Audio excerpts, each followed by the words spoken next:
Dar es Salaam's 2020 Winter Intensive. Hopefully everybody had a good night's rest, had a good breakfast, and is energized and ready to go. Inshallah, today we'll be starting off with Ustadh Mobeen, and he'll be speaking on the topic of the question of gender and gender identity. Ustadh Mobeen, inshallah, whenever you're ready to start, you can go ahead. Give me 1 second, inshallah. Pull up my slides. Bismillah. Slides are up. Share my screen. Can you see my slides okay? Yes. طيب. بسم الله الرحمن الرحيم الحمد لله رب العالمين والصلاة والسلام على أشرف الأنبياء والمرسلين محمد صلى الله عليه وسلم وعلى آله وصحبه وبمن تبعهم بإحسان إلى يوم الدين. قال رب اشرح لي صدري ويسر لي أمري واحلل عقدة من لساني يفقه قولي. Inshallah, I hope everyone has had a good program and good conference. Inshallah, I believe today is the last day of the program, and I have the distinct pleasure of headlining today with a discussion on gender and gender identity. I suspect some of the material that I cover and go through will reinforce some of what people like Dr. and Sheikh Abdullah bin Hamid Ali have been covering over the past few days, and also connect in some ways to some of the discussions that I myself have had as part of the program when we talked about the modern worldview and our moral and ethical schema and commitments as a community of believers towards Allah subhanahu wa ta'ala. So without any further ado, we'll go ahead and jump into the slides. I'm going to start here by situating a couple of things and talking about some historical developments in context. And then from there, we'll talk a lot about the concepts and theories that I think underline, animate, and give shape to transgenderism and some of the transgender discourse. And then thereafter, we'll talk about what transgenderism is, as well as some of the shapes it is taking today. The sexual revolution itself is really a reference to a series of historical developments that were tightly bound in the 60s and 70s, largely in the West. The sexual revolution is defined by a rejection of Christian and really by extension Abrahamic religious moral norms surrounding gender, sex, and sexuality. So some of these moral norms, again, are slightly different or modified from Islam, but by and large, we're talking about moral norms that are shared across the Abrahamic faith traditions. One of the things that the sexual revolution does is that it creates a separation between sex, reproduction, and marriage. And so there are a couple of really pivotal and important developments that coincide with the sexual revolution. Perhaps the most significant, one of the most significant, if not the most significant, is really the introduction of the pill. And I guess I should have foregrounded this discussion by simply saying that there's some sensitive material I'll be touching on, obviously. I don't intend to speak in code, so this will be a very sort of forthright and plain discussion on the topic. For parents and families, please take note. So I understand as a parent myself, just some of those complications. So in any event, that's the disclaimer. I probably should have had it on the introductory slide. Ala kulli hal, just sort of continuing here, the birth control pill really gets introduced in the late 50s. Prior to the birth control pill, you didn't have a reliable means by which contraception could be used as part of the sexual act. Certainly, there were some rudimentary methods that people had. Even condoms were available, although again they weren't very reliable. And so, prior to really the early 60s, late 50s, from a purely sort of technological availability perspective, when people participated in sex, it always carried the potential implication of procreation, which is to say a pregnancy was always on the table when people had sex, which partly accounts for the fact that prior to the sexual revolution, out of wedlock births were actually very low statistically in number. In fact, all the way up until the early 60s, you're talking about less than 10% of all births occurring out of wedlock. Right now, we're looking at about half of all children born out of wedlock. And so the numbers begin to skyrocket during the sexual revolution, in spite of the fact that contraception, like the pill, is now available, and the pill being very effective. And so what you have is the introduction of consequence-free sex, right? It becomes a very casualized activity. It becomes something that gets redefined from something that is tethered to and bound up in questions of family and children to something that is merely pleasure bound. It is erotic, right? That's all sex is about now. With that, you have a number of other developments that take place. And some of them are quite interesting to us simply because I think some of us fail to appreciate just how conservative even Western societies were all the way up until the 60s. So in the 60s, for instance, you have a decriminalization and a legalization, especially in a number of European countries, but others as well, where prior to that point, you had criminalized the written pornography, right? So the idea being that prior to that point, it was not legal in the vast majority of Western countries to actually write novels and material that was sexually explicit in that way. So people wrote romance novels and they wrote about love and intimacy and things like that, but it wasn't sexually explicit and lewd material. The type of things that we might look at today as like 50 Shades of Grey, those types of books, which are now bestsellers, right? In sort of the 50s, those books were not even legal to write and publish, right? You're talking about the type of material that was outlawed. And suddenly those things get decriminalized. And so you have an entire social setting now and cultural moment where lots of free sex is taking place, where the sexual word is now becoming very popular. Pornography really gets a big boost during this time as well. All of these things are going on. And then in the early 70s, you have Roe v. Wade, which is another critical and significant accelerant of this movement. And so now you have legalized abortion, an abortion that's available on demand. And so sex becomes something that has no consequence with the pill. And then if someone does get pregnant, you have abortion as a fail-safe to control in the event of unreliable contraception or simply irresponsible, what we might consider to be irresponsible sexual activity that occurs out of wedlock, or simply the type of sexual activity that leads to a child that is regarded as inconvenient, right? Because when sex has no necessary relationship to the process of bringing children into the world, and children aren't seen as the direct and obvious byproduct of what takes place in the sexual act, right? When children do occur, they're seen as being an exceptional circumstance or an accident, right? As opposed to a sort of blessing that come out of that union, right? And so a number of things right now, what we're seeing as part of the sexual revolution are getting destabilized, which are very, very significant and set the stage for the redefining of gender and sex and sexuality. And so, as I said, sex, reproduction, and marriage, each one is now an independent variable. We look at sex as something that's purely viewed through a sort of hedonistic lens. Reproduction is something that is now controlled and that we self-consciously, deliberately, and intentionally bring about, right? Either through our sort of orchestrated means of sex that is intentionally acted upon in the interest of bringing about reproduction, or through technology, right? So now we have in vitro fertilization and other technological means where reproduction doesn't even necessarily have to occur through the sexual act itself. And then marriage, right? Marriage, when marriage is not bound up in the question of family, when sex can be done outside of marriage without any real social stigma and is casualized, and that type of casualized sex proliferates and becomes commonplace, right? Marriage itself no longer carries significant meaning insofar as an institution that legitimates not only sexual activity, but surrounds the question of family, right? And marriage, in fact, gets redefined as a sort of lifestyle choice and a lifestyle decision. Marriage is the coming together of two people who have similar personalities or personality alignment. They like each other, they want to live together, they want to enjoy each other's company, right? But the idea that they're actually getting into something that is the establishment of something greater than themselves, right? Principally the family, right? Is not a necessary definition or condition of the marriage, and it certainly isn't seen that way today. And when marriage is simply about lifestyle decisions and the lifestyle that we're choosing to lead, it becomes extremely vulnerable. And so what you see during and after the sexual revolution is just skyrocketing rates of divorce as well.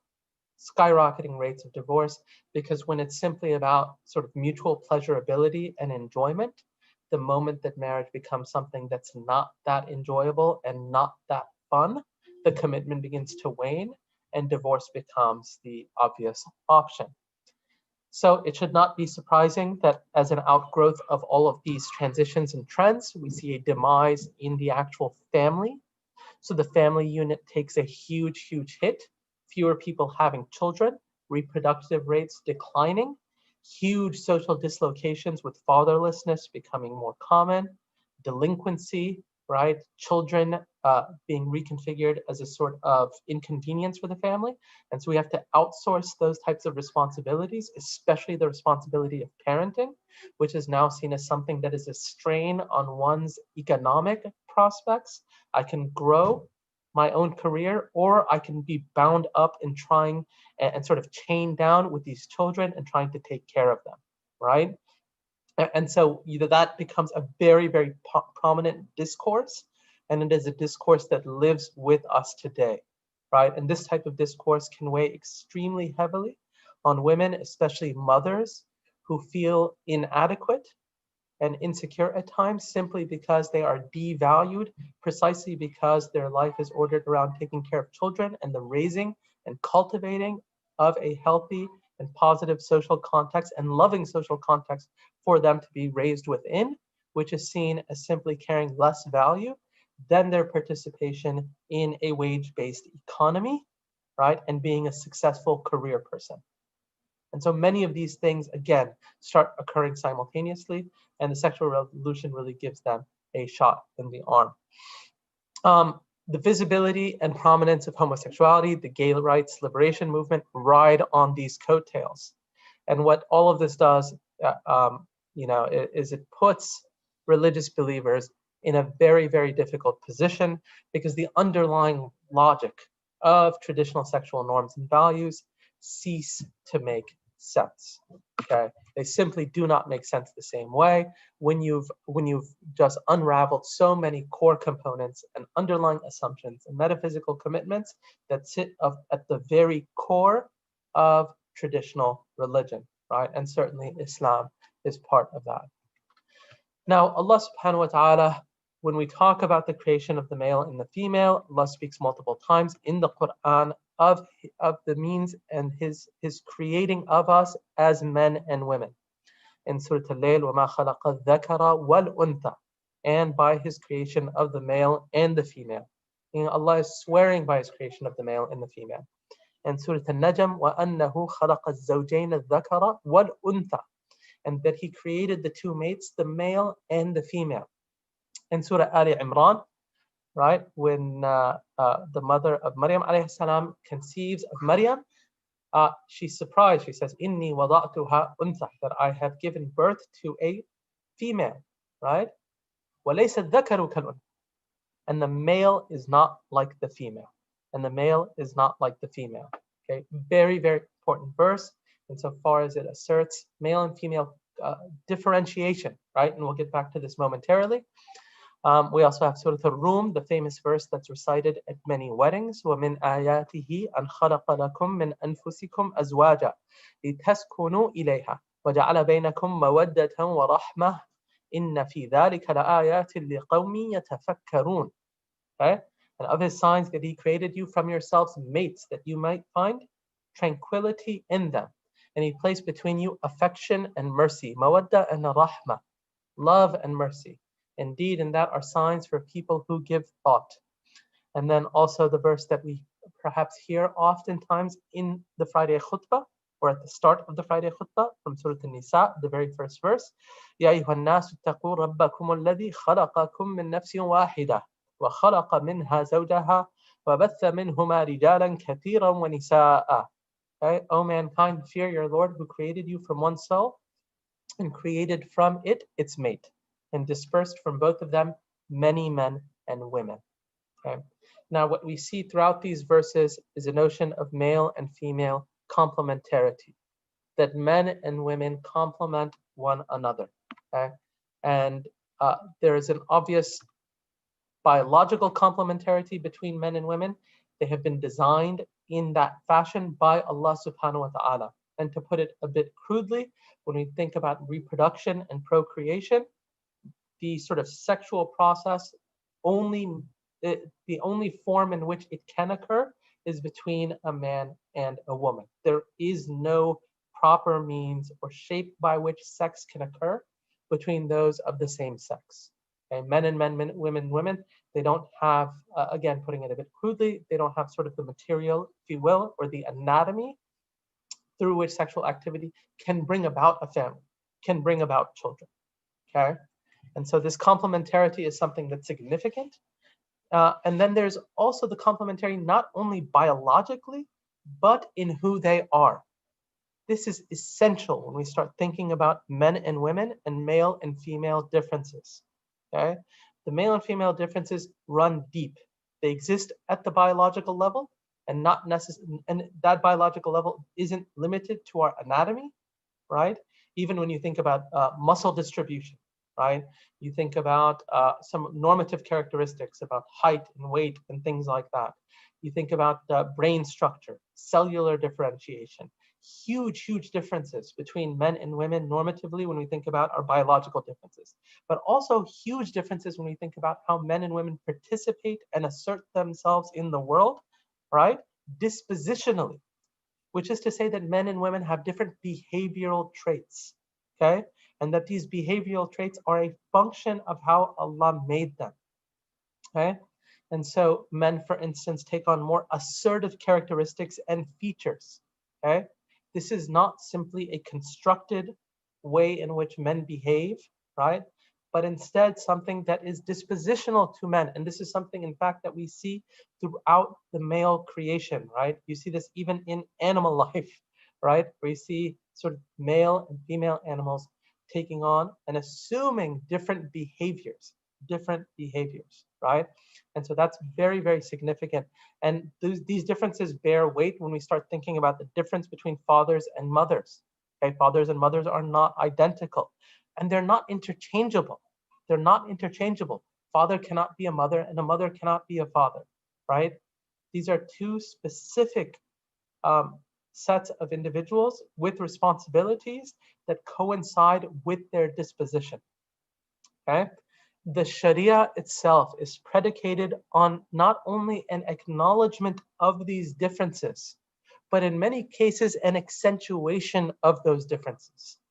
So when we look at Masail in fiqh, right, there's hardly a chapter of fiqh, except that one finds pronounced differences between the obligations and instruction provided to men and those provided to women. They are differentiated, and they are differentiated in ways that correspond to their dispositional traits. So what the Sharia does, what Allah subhanahu wa ta'ala has done, is given us instruction that imbues within our natural disposition virtue. And the acquiring of a life of virtue is done by following in that path, by following in the path of Allah and His Messenger, alayhi salatu wassalam. And likewise, it mitigates, stifles, and teaches us to restrain and control the more lowly parts that we have within ourselves. Our lowly selves being controlled, governed, and regulated. Okay? And so understanding these differences is important, and we'll talk about this more because one of the critical projects of the modern world is a flattening out of difference. It is a suggestion that we are, in fact, gender interchangeable figures, right? Masculinity and femininity being things that are simply stereotypes that societies have advanced, right? But not something that exists in a more serious or objective capacity, okay? So it's very important to keep this in mind as we continue here, okay? Islamic sexual and gender norms, as many of you know, sex outside of marriage, zina, being strictly forbidden. So adultery and fornication classified as a major sin, okay? Because it undermines one of the most fundamental objectives, maqasid of the Sharia, which is hifz an-nasab, right? The sort of preservation of lineage and genealogical integrity, right?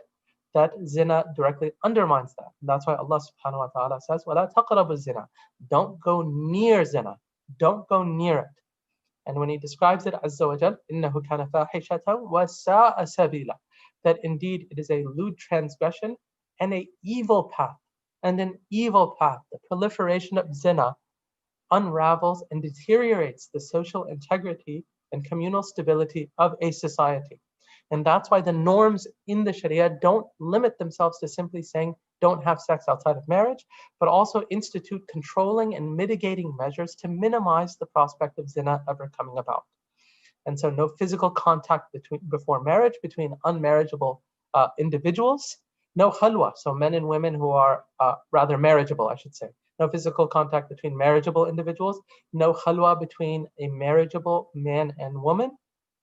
Okay, so they can't be alone together. As the Prophet ﷺ said, when a man and a woman, right, who are sort of non-mahram are alone together, the third with them is shaitan. The third with them is shaitan. Okay, modest dress and behavior, right? That the way ghad al-basar, right? That we have to lower our gaze with one another. And this is a command that Allah has given in the Quran to the believers, believing men and the believing women, right? قُلْ لِلْمُؤْمِنِينَ يَغُضُّوا مِنْ أَبْصَارِهِمْ وَيَحْفَظُوا فُرُوجَهُم, right? Tell the believing men to lower their gaze and to guard their chastity. وَقُلْ لِلْمُؤْمِنَاتِ, and tell the believing women يَغُضُّضْنَ مِنْ أَبْصَارِهِمْ, right? To lower their gaze.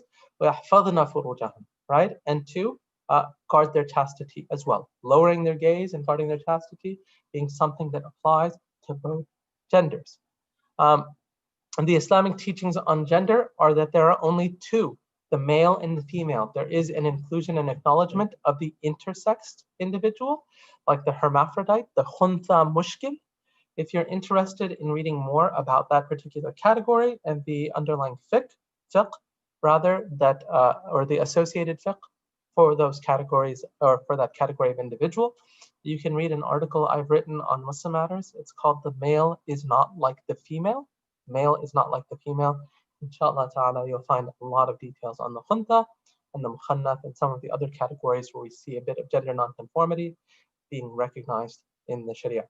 In any event, continuing here, biological sex and psychological gender are not distinguished. This distinction being critical insofar as the modern world thinks about gender and promotes something called transgenderism. Imitation of the opposite sex is forbidden. And in fact, in the ahadith, the Prophet ﷺ says, or rather, the hadith says that the Prophet ﷺ cursed, la'ana Rasulullah ﷺ, that the curse of the Prophet ﷺ is on the men who imitate the women and women who imitate men. And this is specifically in dress, right? And affectations here, meaning gender-specific behaviors. And so a man who deliberately tries to speak like a woman, right? Sort of lightening his voice and things like that, or walk, right, with his gait and his sway like a woman, right? And so the idea here is, and this is what the scholars have said, is that this is not in reference to the man whose voice is naturally like that. Some men have naturally high voices, right? Nor is it about the man who naturally walks in that way as part of how he's been created, sort of his dispositional walk, but rather about people who are imitating in that way, okay? And certainly dress, very, very clear when it comes to the prohibition about dressing as the opposite sex. Gender transitioning is not recognized, and sex reassignment, sex change surgeries and sex reassignment procedures, strictly forbidden, Moving forward here, let's talk a little bit about history, inshallah. Overall, when we think about transgenderism, we're looking at a very, very recent movement, right? So now we're talking a little bit more detail about transgenderism. Okay, so cross-dresser Virginia Prince is a important figure who coined the term transgenderal, which became transgender, as an alternative to transsexual. And so the idea is to destigmatize the term. Transsexual was the common term, and it really referred to people who had gone through sex changes, right? Transgender is saying, hey, you might or might not have gone through a sex change, but you're still recognized as a category of person because you conceive of yourself that way, right? You're a woman who thinks she's a man, you're a man, right? Now you're a transgendered person, as opposed to someone who has, prior to that, really a medical and mental disorder, right? Gender identity disorder being the category at that time, right? Which itself has been changed, as we'll talk about in the DSM. Sex change surgeries began in 1965 in the US at Johns Hopkins University Hospital. They had a sex and behavior unit center where this began. A very famous Bruce Brenda case. And so this case relates to a young boy named Bruce. He was an infant at the time, and there was a electrocauterization procedure that had been botched by the hospital he was born into. It was done to try to remediate some medical issue that he had in his sort of underlying anatomy, right? And what happened was that the majority of his genitalia was burned off. This was an experimental procedure at the time. And so the infant here, Bruce, was transferred to Johns Hopkins. This behavioral unit at the time, led by a gentleman named John Money, decided that it would be best, now that he didn't have sort of normal functioning male genitalia and that it had been scarred so badly, to simply raise this young boy as a girl. Okay, so they named him Brenda, and it's in fact a very, very tragic story. He had a identical twin who was I forgot the identical twin's name. John Money was actually a very terrible person, quite a bit of very noxious things that he would force this boy to do to try to get him to consider himself a girl. Ultimately, he found out, right? He had threatened to kill himself on more than one occasion. His parents eventually told him, at which point he transitioned in his young teens. His brother and him both ultimately ended up committing suicide. There's actually a book that had been written, an autobiography that this Bruce had helped dictate to another person who had written about this entire story. This particular incident really cast the entire operation in disrepute. In 1979, sex change surgeries as a whole were brought to an end. Studies were published saying that these surgeries were entirely ineffective. John Meyer, not to be confused with John Money, but John Meyer, who ran the unit, said and wrote in these studies, or in one of these studies rather, that sex reassignment surgery confers no objective advantage in terms of social rehabilitation. Okay. Now, from 1979 really until the 2000s, this was, I think, unquestionably regarded, right, when you think about transgenderism, regarded as a sort of pathology, right, a mental illness, if you will. This all changes very, very quickly, and especially over the last 2 decades. The national conversation really starts with Bruce Jenner transitioning out as Caitlyn Jenner, right, and that transition, which hit the news headlines and suddenly becomes a big national story. This new Jenner, Caitlyn, quote unquote, suddenly becomes a media icon and symbol. His picture is now on the front. He goes from being this sort of somewhat obscure, better known for reality television, celebrated athlete, but not really a household name at that level, right? Suddenly becomes a celebrity overnight, a huge celebrated icon, someone who's valorized in media corners and everywhere else. The media and pop culture changes begin to take place and take shape as well. So you start getting more gay affirmative media, news reports, TV shows, movies, music, books, and billboards. So Ellen is obviously a major figure, Will and Grace, others, right, all start to come up. In the 90s, you start to see the seeds of this.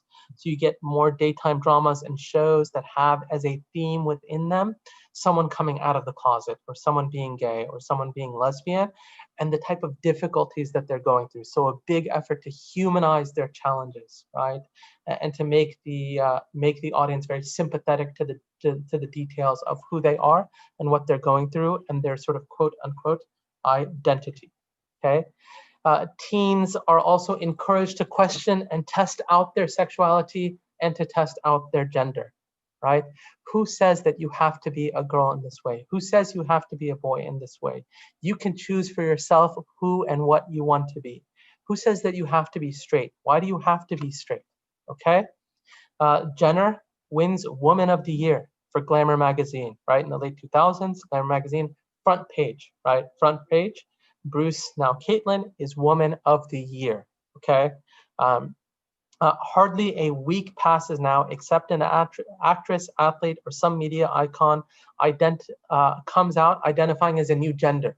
So in sort of the 90s and early 2000s, the coming out was as gay. I'm coming out of the closet, right? They were coming out as gay or lesbian. Now they're coming out as a new gender, right? That I'm actually a boy, I'm actually a girl, right? This is constantly occurring. It's a euphoric experience. It is the new coming out of the closet, okay? And there's public support and reinforcement to what they're saying. Anybody who questions this or asks questions or disapproves is shouted down disparagingly. It's a sort of bigotry not to be anything other than supportive for this, okay? And what's really scary about this is how it's increasingly targeting children. SpongeBob, Sesame Street. Sesame Street has an episode about how boys can be whatever they want to be, girls can be whatever there's no one thing that's a boy. There's no one thing that's a girl. Boys can dress how they want to dress. Girls can dress how they want to dress, right? Everybody's different, right? Everybody's different, and everybody can choose who they want to be, right? And so these are shows that target very young children, right? We're talking about shows that children as young as 3 and 4 years old are watching, right? And this is the type of messaging that is targeting them. Disney, right? Coming out with gender non-conforming characters, right? And so now you're talking about cartoon movies where that becomes a key motif and theme in the movie, right? Someone who doesn't want to be who they are, who wants to break social stereotypes and boundaries, right? Whose parents in society is constantly trying to shape them into a particular type of boy or a particular type of girl. But they're saying, no, I want to be myself. This is who I'm going to be, right? All of that begins to transition. Cartoon Network, this is just days ago. Cartoon Network tweets out and Instagram posts all this stuff about how gender is different, right? And everybody can choose their gender, and how young kids can have their own preferred pronouns. Preferred pronouns, right? We're talking about material that is targeted for extremely young children now, that is really pushing all of this messaging. And now what you have is a growing corpus of children's literature that is now doing the same thing. Literally, I mean, very, very large canon now. And it's very difficult. I can tell you as a father myself that my children are young. We go to the library regularly. On more than one occasion, we have picked up books that looked innocuous and innocent. You bring them home, and sometimes it's very late in the book too. Sometimes it's not obvious. It's not right off the bat, right? You get to, we were just reading a book with my children the other day, where one of the key moments in the book, late in the book, was a young boy character wants to participate now in the beauty pageant, right? Now, how come this beauty pageant is just for girls, right? And how come he can't dress up like girls, and things like that becomes part of the story, right? And I can tell you as a parent, this is the point at which you really start, you really have to get creative, right? And pivoting, and you're sweating a little bit and trying to figure out how to explain this to young children about what's going on. So you sort of stop, and now you just start reading ahead before you start getting to books, right? Even very, very young books, right? You have this, I remember there was this book, Tango. I want to say Tango Makes Two, Tango Makes Three, something like that. It's a book about a young boy penguin who really can't make friends with young girl penguins. He just doesn't get along with them the same way he gets along with young boy penguins, okay? So lots of children's literature, lots of material that's targeting them. And if your children are in public school, there's a high likelihood that this is the type of material that their teachers are bringing them into contact with and teaching them about, okay? And the older they are, the more explicit it's going to be.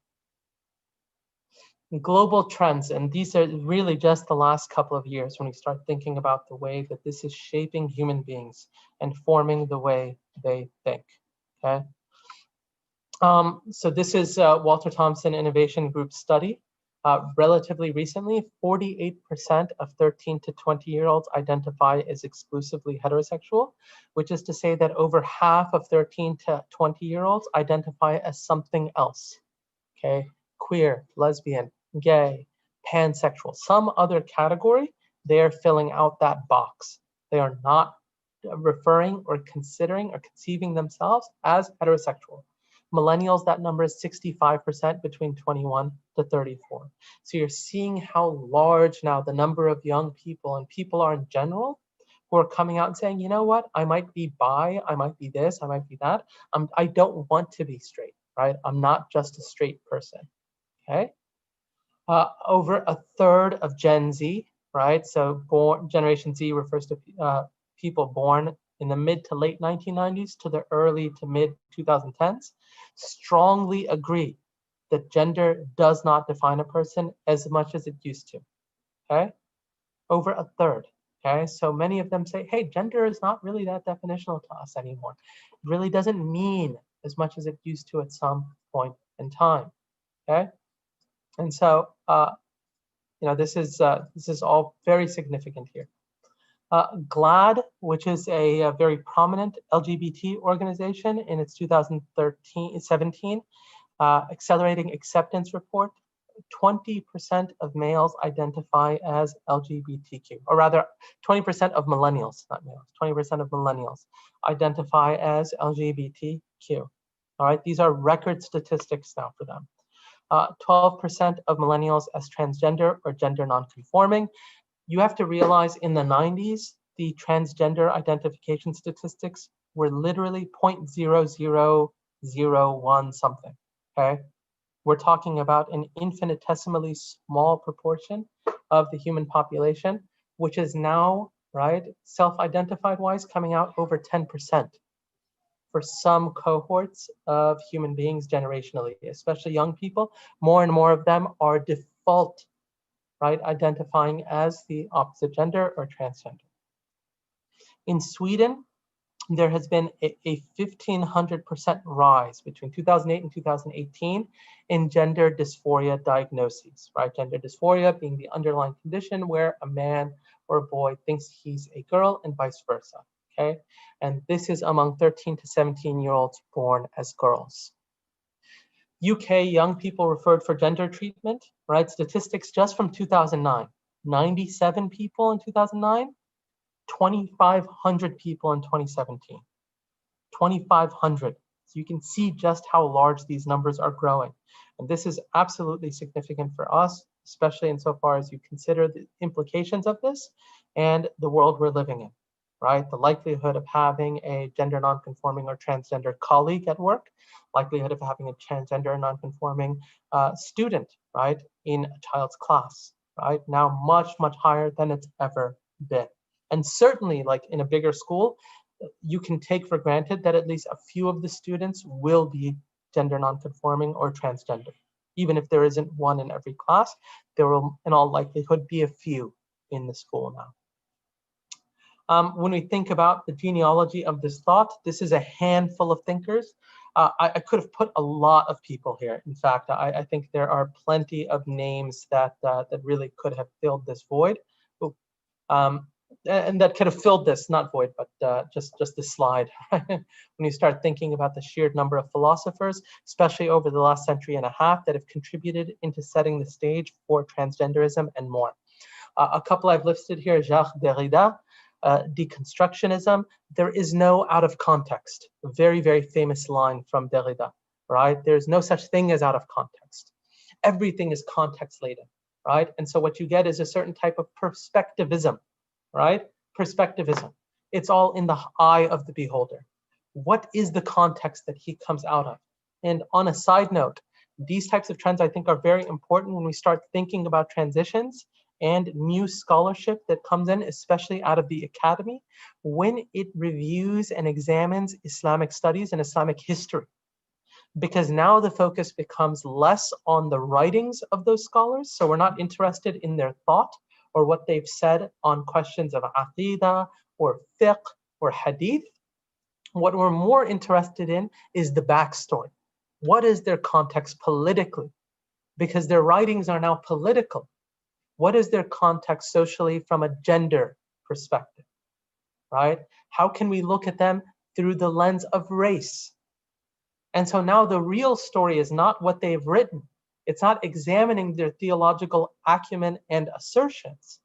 It's not even about the project of trying to understand the Quran and Sunnah, but instead about situating individuals and unpacking all of the dimensions that make those individual, that sort of makes the thought of those individuals come about, right? So the hyper contextualization of every individual and their thinking, as opposed to being able to see thought and ideas as objectively valid or invalid on the basis of merit, Because here merit itself is simply something that one will arrive at through a perspective-laden activity, i.e. it's all subjective. There's subjectivities that are informing those sorts of conclusions, okay? Friedrich Nietzsche, very, very important figure. No facts, only interpretations, okay? Now, Nietzsche itself, when he is saying this and arguing this, he's not saying and not making a statement of subjective realism. He's not saying that whatever you believe is true. But what he's saying is that it's a perspective, okay? He isn't denying that there's a real world, right? He's just saying that the real world is shaped, formed, and brought into being by our perspectives, okay? What is real? It depends on the one who's talking about that reality, okay? Jean-Paul Sartre, or an anglicized Sartre, right? A very famous existentialist thinker. He was married to Simone de Beauvoir, the very famous feminist thinker. Existentialism being a domain of philosophical inquiry focused on concrete human existence. All of these thinkers that we're talking about here are very prominently atheistic. So when you talk about the philosophical canon and the contributions over the last century and a half, almost all of the major voices are atheistic, materialists, naturalist in their philosophical conceptions of what exists in the world. For Sartre and Sartre here, life is absurd. How can it be meaningful for us given the absurdity that life has? That is the question. One of his famous lines, we are condemned to be free. And by saying that, he's saying we're responsible for what we make for ourselves. We can't blame anyone else. We are condemned to freedom, okay? And as we see, all of these ideas are in complete and direct contradiction to our own theological norms and our own sort of ontology and our own epistemology and our own anthropology of human being, right? Which we discussed as part of the worldview sessions. Because for us, we're not condemned to be free, and we're not condemned, right? In fact, we are all slaves. And the true question of how we obtain blessing is by embodying and fulfilling our obligation to be slaves to Allah subhanahu wa ta'ala, okay? Very, very different underlying assumption for how we see human beings and the world itself. Okay, another famous line from Sartre here, existence precedes essence. So we have no essence to begin with. There's no fitrah, there's no disposition that we're born into. There's nothing natural that we can think about, right? We are in fact nothing. We come into the world as blank slates. We have no maker, we have no purpose. What essence comes about is what we shape and form of it, okay? Judith Butler, the last person that I'll talk about here, a very, very prominent feminist, still alive and kicking. But Judith Butler has her famous notion of performativity. Performativity being a very, very popular discourse.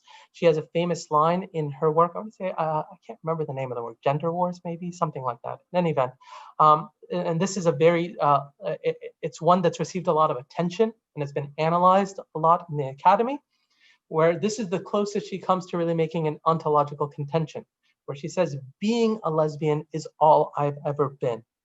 Which is to say that Butler isn't saying I'm a lesbian, but rather I'm acting in this way as a lesbian. I am being a lesbian.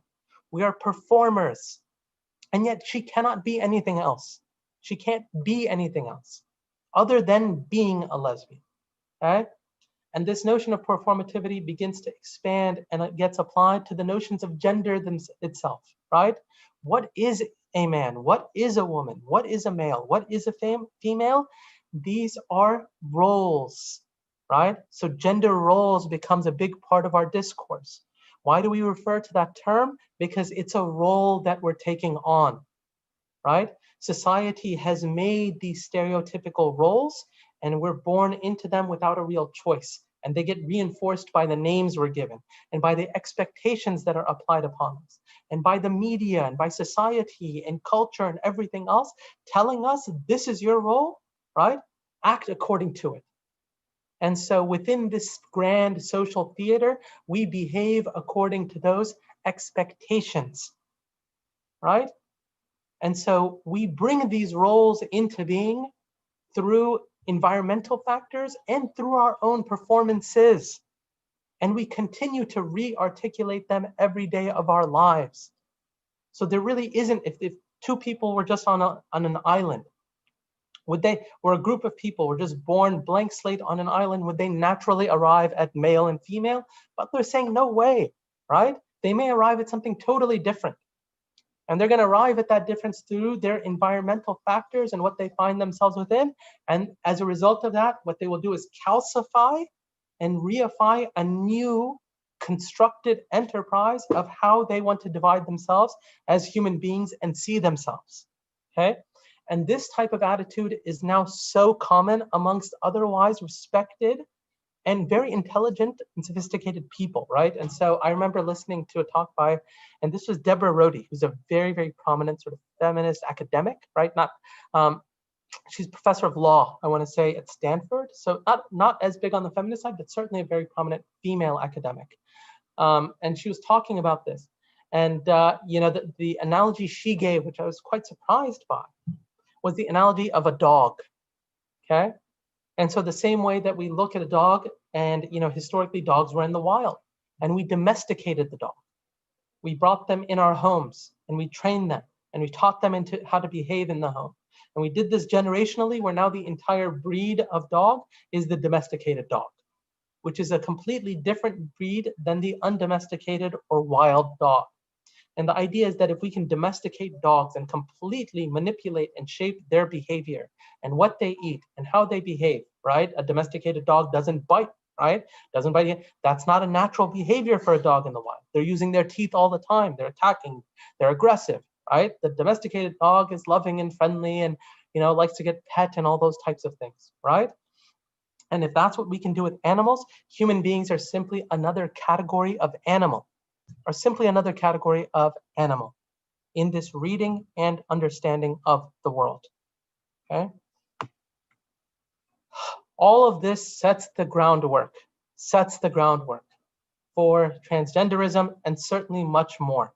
Postmodernism and some of the thought that we've spoken about here with the past slide destabilizes the notion of objectivity and our ability to know anything in a sort of objective capacity, that we can speak assertively about truth and falsehood, right? Consider how difficult it becomes to speak about theology, right? To speak about right and wrong, morals and values and truth, right? As Muslims, this becomes a very difficult thing to assert now. And to an increasing number of Muslims, those types of dialogues are seen as judgmental, inappropriate, right? Why are you judging people in this ways? Well, that's just your opinion. That's your reading of the text, right? There must be a difference of opinion based on how scholars have viewed that language. And so what begins to flourish in this moment is sort of the burgeoning of ikhtilaf. Right? We celebrate the notion of ikhtilaf because ikhtilaf enters us into the same domain of subjectivity, of perspectivalism, right? Of the idea that independent people who are formed and shaped by their own contexts and factors can take away different ideas from text. Okay? The sexual revolution untethers sex from procreation and family. Okay? And so now how we think about sex, how we think about family gets weakened, right? Children become more of a burden. Fewer and fewer people now having children, right? Reproductive rates throughout the West now at historic lows. The vast majority of the West not even at replacement levels. And so the vast majority of countries in the West are now in population decline.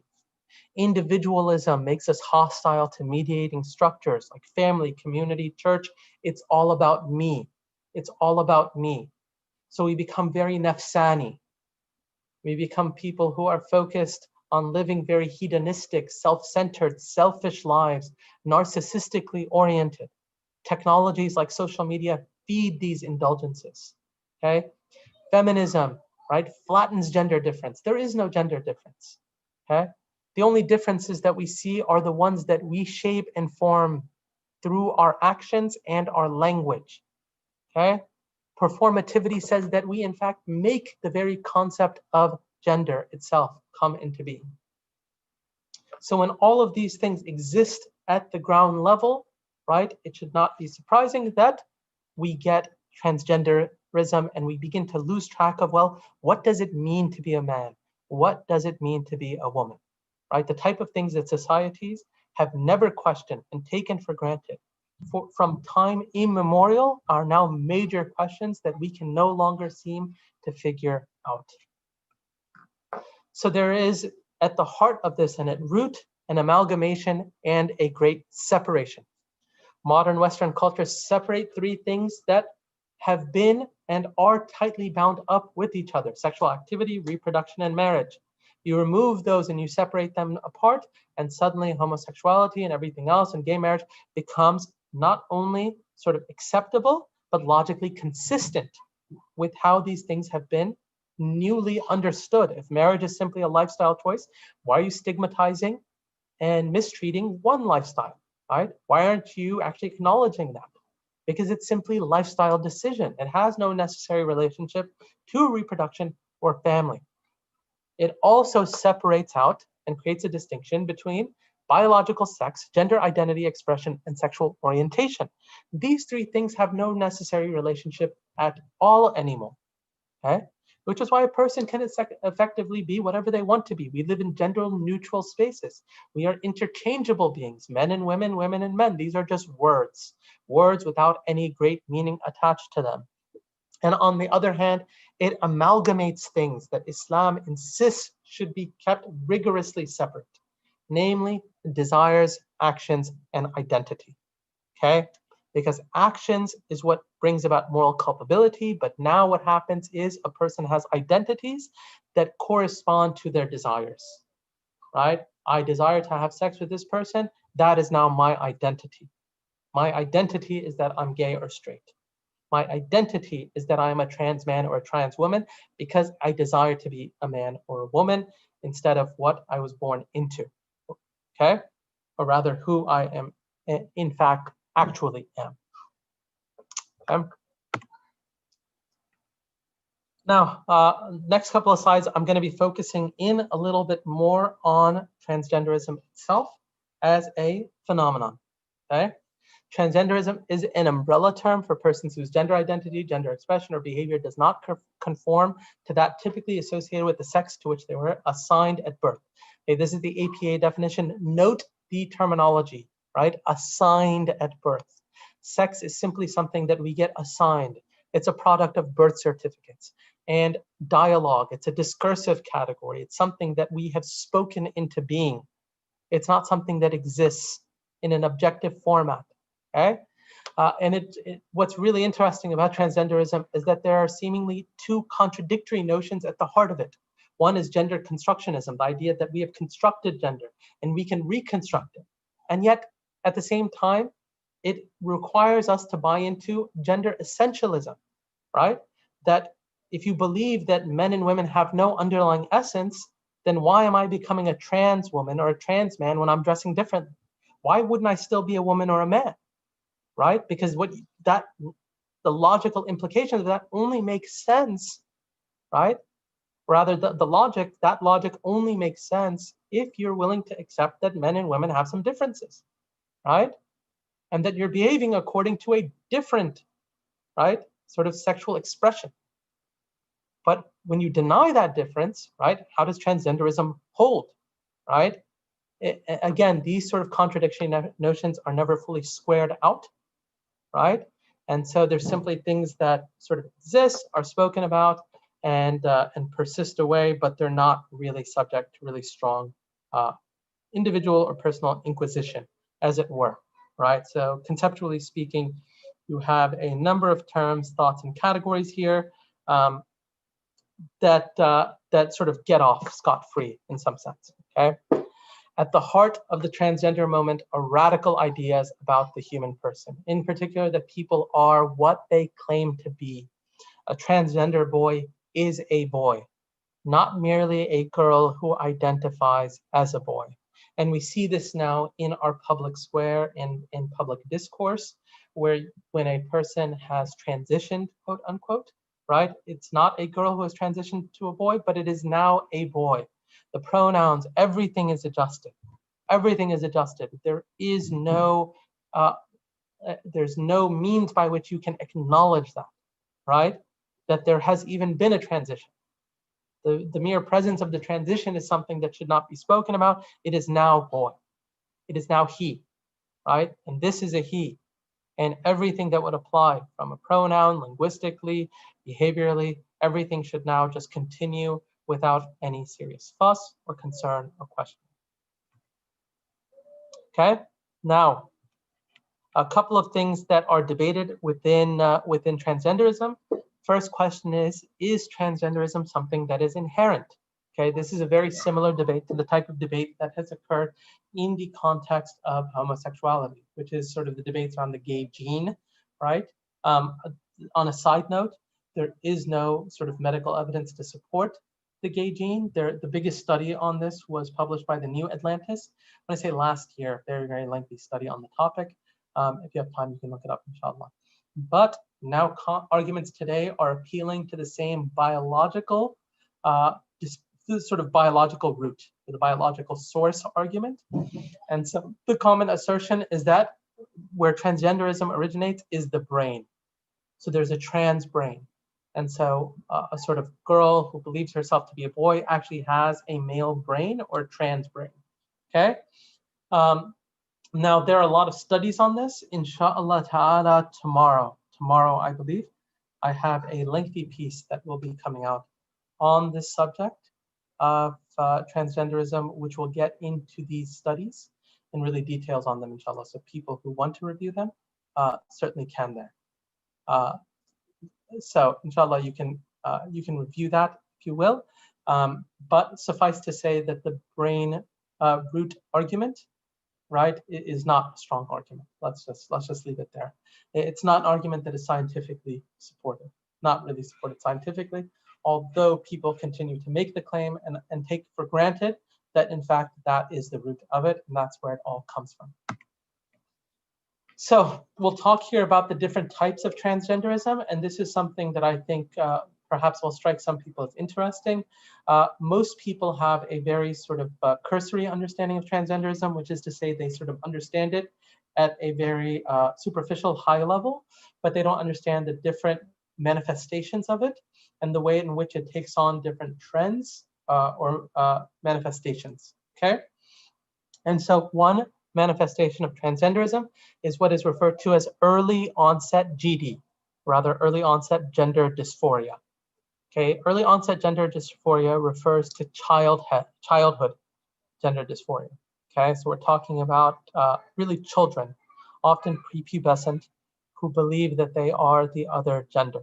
Okay, published literature shows in the past that 60 to 90% of children whose gender dysphoria began before puberty adjusted to their birth sex without requiring a gender transition, which is to say that they naturally realigned after puberty. After puberty, they naturally realigned, okay? Up to 90%. Children with childhood onset gender dysphoria have a much higher likelihood of non-heterosexual outcomes based on studies compared with typical children, especially men. Some of the correlations here or what they've seen sort of by way of relationships is that those with lower socioeconomic status and children with autistic traits are more susceptible to early onset gender dysphoria, and it is a predictor of persistence. The modern trans movement pushes the idea of social transitioning very, very hard. And in fact, this is something which is referred to as affirmative therapy. Affirmative therapy is now orthodoxy across the vast majority of Western psychotherapeutic spaces.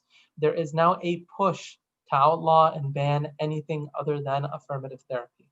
And affirmative therapy teaches children that having these types of thoughts and ideas that, look, it's okay to explore it, and parents should be supportive of it in a way that supports that exploration. And so what you might have, just to think of the example, you'll have a young boy who's 6 years old and his name is Ahmed, right? And so what the therapist will say is, how about 2 or 3 days a week, Ahmed can be Safiya. And Safiya can dress up as a girl, and we'll treat Safiya as a girl, and we'll let Safiya wear a wig and makeup, and he can pick his own clothes, they can go shopping and this and that. And 5 days he'll be Ahmed and 2 days Safiya. And if he likes being Safiya and he looks forward to those days, maybe we'll start making it 3 and 4, right? 3 days Safiya, 4 days Ahmed, and then maybe 4 and 3. And as he grows up, Ahmed can begin to make decisions as to which days he wants more and more, okay? So this becomes sort of the therapeutic movement, where it's sort of like very much encouraging the idea of the social transitioning taking place, with sort of the name and the dress and the treatment and the social setting and everything else being there to encourage this type of transition, okay? So this is something simply to keep in mind, because you think about what counselors are going to tell children, right, in the classroom. You think about what a therapist might tell your child, even a medical professional like a pediatrician. I have personally encountered young children who are struggling, Muslim children, who are struggling with gender dysphoria, and whose pediatricians told them that, hey, you're actually a girl, or you might be a girl, you should actually try this out, right? And then spoke to the parents as well, saying the same thing. And so when you think about just how pervasive this has all become, this is certainly a major part of it. Another phenomenon which has really grown in the last couple of years is what they refer to as rapid onset gender dysphoria. It's when it occurs suddenly. There's no prior trace or indication that the person was feeling anxious over their gender. And this is extremely acute in young adolescent and adult females. So you think about teenage girls, right, especially amongst that age, over 80% female in studies for rapid onset gender dysphoria. Research on rapid onset gender dysphoria, the biggest study was done by a woman named Lisa Littman with Brown University. Her study was peer-reviewed, a very controversial study. In fact, when it got published, Brown University unpublished the study and pulled it off their site because of how angry trans activists were. The core contention in her study is that socialization and social contagion, i.e. peer pressure, is the single greatest factor that brings about rapid onset gender dysphoria. Girls are transitioning because they find their friends transitioning, because they're feeling pressured through the media and culture and society, and by the online spaces that they're in. They're feeling alienated and unfulfilled as women, right? And as girls, it's tough being a girl today, right? So they have this unhappiness, anxiety, they have life problems, they all come together, right? And they produce, this individual says, you know what, maybe I'm just going to become a boy, right? And so you have instances now where like a girl will become a boy and her entire friend circle will also transition, right? So 4, 5, 6 girls, they all transition at the same time. This is how rapid onset gender dysphoria tends to work. And there's a huge surge in cases over the past few years. Rapid onset gender dysphoria also correlates with a higher, or corresponds to a higher rate in self-harm. So you think about cutting and other forms of self-harm. It also has a relationship with some mild forms of autism. Again, the sort of recommendation here is to do whatever you can to delay any consideration of gender transitioning when this occurs. Okay? And as you know, with like teenagers, what's going on now is that there's an entire playbook, the online forums and everything else. Trans influencers on YouTube have very explicit instruction on this, right? Threaten suicide, tell your parents how much you hate them and that they're making you miserable, try to run away from the home and leave there for as many nights as you can, make your parents terrified. I mean, really scary advice. Very, very scary material. And this is all out there now. It's all public, and the sort of threats that are being pushed for teenagers, right? Who are being taught and instructed very prescriptively as to how to go about all of this. Autogenophilic gender dysphoria is perhaps the type of gender dysphoria that was the most common historically. And by historically, I mean really pre-2000s. Okay, when we sort of thought about gender identity disorder and transsexualism and everything else, this was the category. And autogenophilia refers to a male being sexually aroused by the fantasy of being a woman. Okay, so autogenophilic males are turned on by thinking about themselves as women or behaving like women. It was a term coined by Ray Blanchard. It is a contested term, and so there are people who contest this actual terminology. Often feels sudden, though rarely is. It can be in adolescents and can be in adults. Internet research, as I said, transgender reforms, they play a very significant role. Historically speaking, this was something that often materialized in transvestitism, which was sort of cross-dressing and things like that. Many males with autogenophilia are content just to cross-dress on occasion. Some get married to women. Many also have children. They have a family, things like that.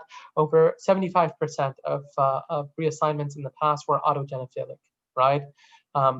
Now, fewer men cop up to these feelings and, in fact, just say that they believe themselves to be a woman. And Ray Blanchard and others have written about this extensively, basically arguing that they're just reading a new script, right, as opposed to expressing their authentic underlying feelings, because in reality, human beings don't change in that way. Right? You can't sort of change humans, and you can't have decades of research that tells you one thing, and then suddenly you have a new discourse that pops up. Now everyone's just aping and parroting that new discourse. Okay? The DSM, Diagnostic and Statistical Manual of Mental Disorders, DSM-5 in 2012. There's a shift in terminology. So what was gender identity disorder now becomes gender dysphoria. And it denotes the shift in emphasis from the identity incongruence, i.e., I see myself as a woman or man, to the presence of distress. So gender dysphoria, the problem isn't that a man believes he's a woman or she believes she's a man, right? But in fact, that they have distress and anxiety as a result of that feeling. So it's really the distress that becomes the bigger category. The World Health Organization said the scientific evidence is now clear that gender incongruence is not a mental disorder, and acknowledge that classifying it as such can cause enormous stigma for people who are transgender. Okay, so now you have medical group after medical group reconfiguring and just openly changing their prior medical opinions to coincide with the latest transgender fads.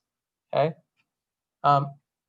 Complications, and this is the last slide, and then what I'll do is I'll sort of open it up and maybe take some questions. I know this is a lot of very heavy material, but I think it's important for us, bi'idhnillahi ta'ala, to understand. Many medical interventions prevent a very, very serious risk. For children, for instance, one of the common practices once they start hitting adolescence is the introduction of puberty suppressing medications. There are a number of studies that were published by medical professionals that said puberty suppression actually has no costs at all or medical implications. Now the medical implications are really being understood, and that entire discourse is now being backtracked. Okay, one of the biggest is that puberty suppressing medication actually stifles the growth in bone density. And so when children who are supposed to go through puberty take puberty suppressing medication, what happens is they don't see a growth in bone density. And over 50% of our eventual bone density growth occurs during puberty, right? During those crucial teenage years. And so now what happens is you have people who are growing up at acute risk for early osteoporosis and brittle bones and bone fracturing. Right, that for girls who go through puberty suppression, there is a risk of lifelong infertility, and so never being able to conceive or give birth to a child. You have very high rates of suicidality, even for those who transition, even for those who go through sex change surgeries. Right, 41% try to kill themselves at some point in their lives, compared with less than 5% of the general public. And as I said, the link between autism spectrum disorder and transgenderism non-negligible. So it becomes something that really preys on the vulnerable and weak and marginalized members of society. And so we will we will stop there and open up for questions. Hopefully, you know, there was some benefit here. Let's start. Okay. Okay, so someone has something about, you know, they don't see what's special about Maryam alayhi salam. Just read the Quran and Sunnah. There are a lot of good lectures on the life of Maryam alayhi salam. Allah Azza wa Jalla preferred her over all of the women of mankind, and she is certainly a paragon of piety. There's no one that compares to that, and so I would suggest simply reading more on that, beyond the scope of here to really go into a large lecture on Maryam alayhi salam. Okay, one parenting technique I've come across is to tell children that transgender attitudes are incorrect.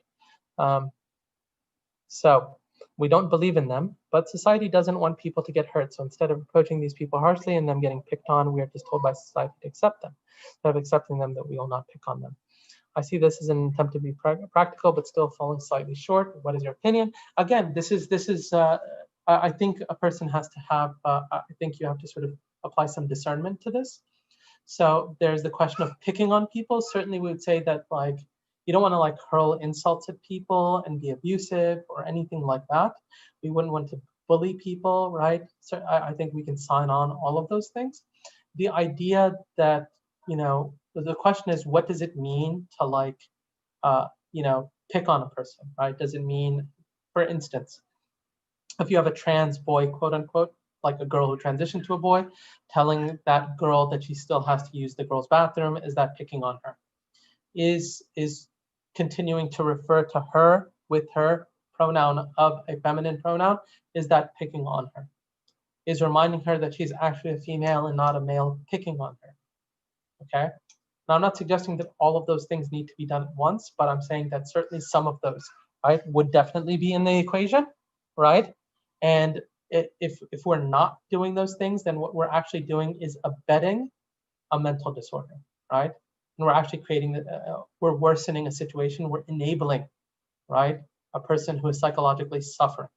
We're enabling a person who is psychologically suffering, right? And the idea is that when someone is doing something that is detrimental to their health and well-being, we want to be supportive to them, but we also want to help them as part of that supportive cycle, get out of the vicious cycle that they're in, right?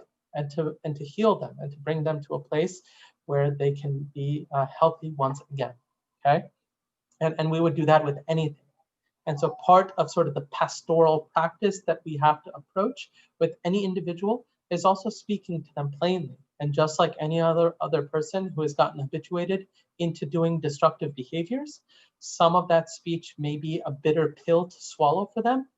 And it may be something that requires some tough love.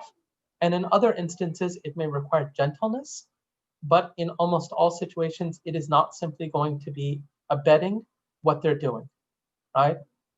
Because you would recognize right off the bat that there's something fundamentally harmful about what's going on, and you don't want to contribute to that harm. And Allah knows best. Anonymous attendee, how applicable are 7th century or rather pre-modern gender norm expectations today? Prophet lived in a society where there was the option of multiple wives, concubines, sex with women, and procreation. Divorce happened frequently, and children were raised more by the society mates than the way they are raised today. Hold on, I just lost my place, sorry. Than they were raised today, attention of the parents. The sex-related context of Muslims in America today does not at all seem the same as Muslims in the past. How then can we use examples of the past and apply them to today's world? How is tradition meant to adapt to social changes around us? Women getting more educated, men more inclined towards childcare, etc. And if social roles can change, what does that tell us about understanding of Quran's distinction between roles and men? So first of all, I think this is a very sort of like modernist perspective towards an evaluation of the past, right? One can certainly say that there have been transitions over the past century that have changed gender norms, or rather the expectations that surround them, right? And that they differ from not only the Prophet ﷺ's time, but for the vast majority of human history, okay? Certainly one can say that there was the option of multiple wives. Multiple wives option in theory is still available today, even if there are legal complications, right? Some might say that, and certainly for some it may not necessarily be an option. Divorce happening frequently, I think that's a bit overstated. Certainly it happened, and people got remarried, right? And we see this in the life of the Sahaba, But the idea that people were just getting married, divorced at similar rates today is, I think, a transposition of our social circumstances on theirs, right? And I think not true at all, right? In fact, divorce was frankly far less common. It wasn't the same as Catholicism, right? Where divorce was basically looked at as something that, marriage was sort of de facto lifelong, right? And divorce was a type of sinful activity that could only be licit if the church explicitly signed off and annulled the marriage, right? Obviously, that's not the Islamic conception of it, but the Islamic conception is something that makes it less desirable and happen far less frequently. And we see this even in traditional Muslim societies, where divorce didn't happen nearly as much just like a century ago, right? In our grandparents' generations, let's say. Children were raised more by the society maids. Again, I don't think this is true at all. I mean, the idea that people were just had maids raising their kids. Maybe this is true today in some Muslim countries where people have maids and servants and stuff in their homes that are doing the majority of the legwork. But the idea that parents were not intimately involved in raising children, in fact, teaching them how to become adults, right? At very young ages, they were taking on adult expectations and they were assuming adult positions, whether it was working, right, in the household, working out in the fields, working out vocationally, right? They had to be able to assume them and participate in them at very young ages, and they became adults, right, at very young ages, as opposed to our societies where you have basically extended adolescence and you can have someone in his 30s who's still very much a child in his behavior, right? This is very, very new. And so, of course, right, someone might say that the sexual context of Muslims in America is very different because America is very different, but we're looking at that, and part of what we're trying to get across here is that those transitions that have occurred are unnatural transitions, and they're the types of transitions that are eroding the social stability of the family unit. They're eroding the social stability of men and women, and even their sort of psychosocial health as individuals. They're creating situations in which people are experiencing acute forms of depression. It has completely alienated and isolated people. You have academic departments now throughout the West which are focused on loneliness studies. In the UK, you have an appointed minister of loneliness that is now tending to the type of loneliness factors that individuals are dealing with because they are all alone in their homes living in front of screens. Okay, so less and less human engagement, less human beings, and you have a pathologizing of normal human behavior. Okay, and so there are these expectations that are really bearing tremendous consequences on people and resulting in profound levels of dissatisfaction. People who have no fundamental underlying meaning in their world and are being taught and conditioned to behave and live in ways that are just functionally unnatural, right? And it's really astonishing when you read studies on this, that for instance, today, when women are studied who have children, 20% continue to say that they would prefer, if they had their choice, to be stay-at-home moms permanently, and 60%. So if you look at the total sort of umbrella, 80%, right? 60% of women preferring to stay at home and having flex work arrangements where they can work, some weeks just a handful of hours, maybe no hours, maybe another week 10 or 15 hours, but highly flexible arrangements that give them broad latitude to give extreme preference to their household when and if they need it, okay? So you're talking about 80% of women who continue to say that if they had the choice, they would do things that way. And you think about that in a society that has so devalued motherhood, that literally treats motherhood with derision at times, right? And speaks down about mothers and sees mothers as contributing nothing. But because there's no capital contributions that they're making, because they have no careers, right? In sort of a money-making perspective, right? And this is something that is completely anathema to any traditional society, which looked at motherhood as the single greatest occupation and the single most honored occupation that a human being could assume. There is no traditional society except that you find them honoring mothers. And this is universal. This is universal, right? If you look at sort of historical Confucian societies and filial piety and just how mothers are spoken about in their literature and poetry, even medieval European societies, certainly traditional Muslim societies, the is the highest, And in fact, even that term, in Arabic, has a connotation of the greatest, of the most significant, right? Of significance, right? Mecca being al-Qura, right? Sort of the most significant town, village, right? That's al-Qura, right? That's why Mecca has that term. Mecca has that term, okay? Or carries that moniker, if you will, right? This is what motherhood carried the connotations of. And the Prophet ﷺ was asked, to whom do I owe the greatest responsibility for my devotional care and companionship? He said, your mother, alayhi salatu wasalam. And then when he was asked, then who? He said, your mother. Then who? Mother. Then who? Father. Mother 3 consecutive times. 3 consecutive times. In the Quran, Allah subhanahu wa ta'ala calls out the mother specifically. حَمَلَتْهُ أُمُّهُ كُرْهًا, right? That the mother carried this pregnancy and child in difficulty. In other words, وَهْنًا عَلَى وَهْن. وَهْنًا عَلى وَهْن, right? Right? That it's wahan, right? A sort of difficulty that they had to endure in pregnancy. Okay? And so this is something that's very, very different than modern societies. And as Muslims, we have to work very hard to try to inculcate in our families the types of values that emerge from the Quran and Sunnah, and not simply refactor and reconfigure and completely lose all of our values in the process of assimilating into a dysfunctional social arrangement. Okay? Because that would be tremendously consequential, and it would completely unravel the entire family unit at its root. And Allah subhanahu wa ta'ala knows best. Okay, we allow our kids to be friends with someone of the same gender. Sorry, just moved up. Hold on, I lost 1 second. Still on this. Actually, let me do this. Sorry. Okay, lost my place here. We only allow our kids to be friends with someone of the same gender. How can we ensure any experimentation is going on when they are too young to bring up these topics, since we can't control their children? If they go to public school, what is the best way? I mean, the most you can do is really mitigating factors, right? You spend time with your children, you're a positive influence in their lives, you have a strong relationship with them, a loving relationship, particularly when they're young.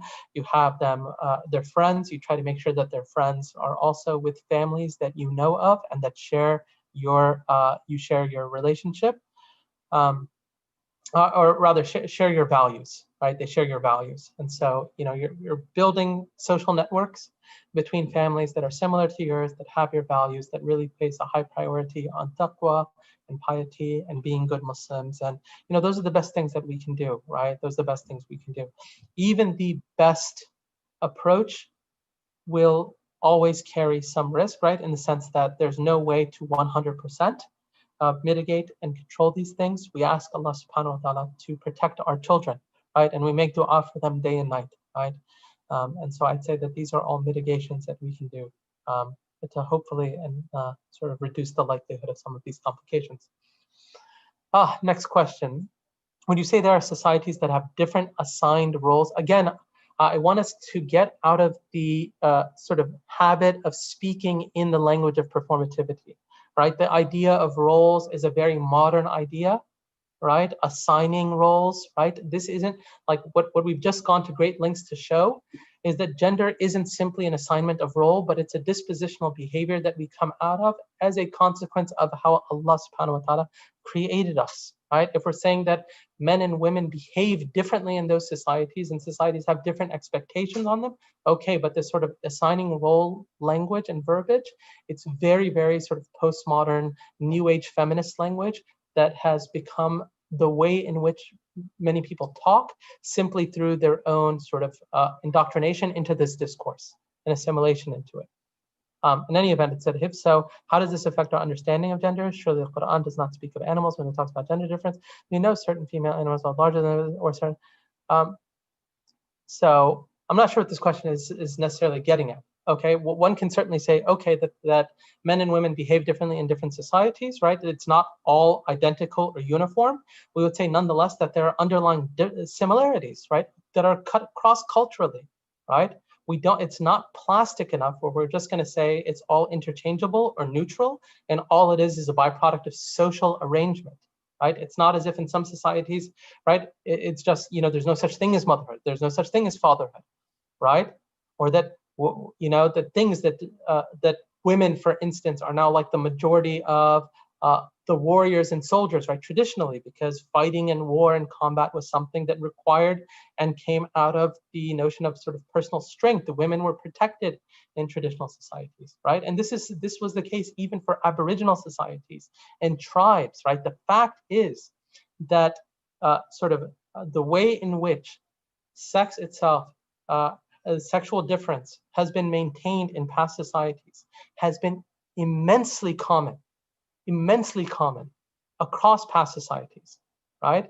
And there is an extent to which people exaggerate seemingly minor differences, whereas the sort of broader complexion of similarities across them is really the bigger story.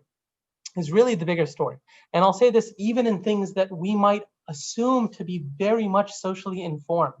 And so I'll give you an example of this. One of the major research studies that made rounds in the last decade and a half was a research study that came out and said that color preferencing, specifically girls liking pink and boys liking blue, right? That sort of color preferencing was a late modern 20th century invention of America and Western societies.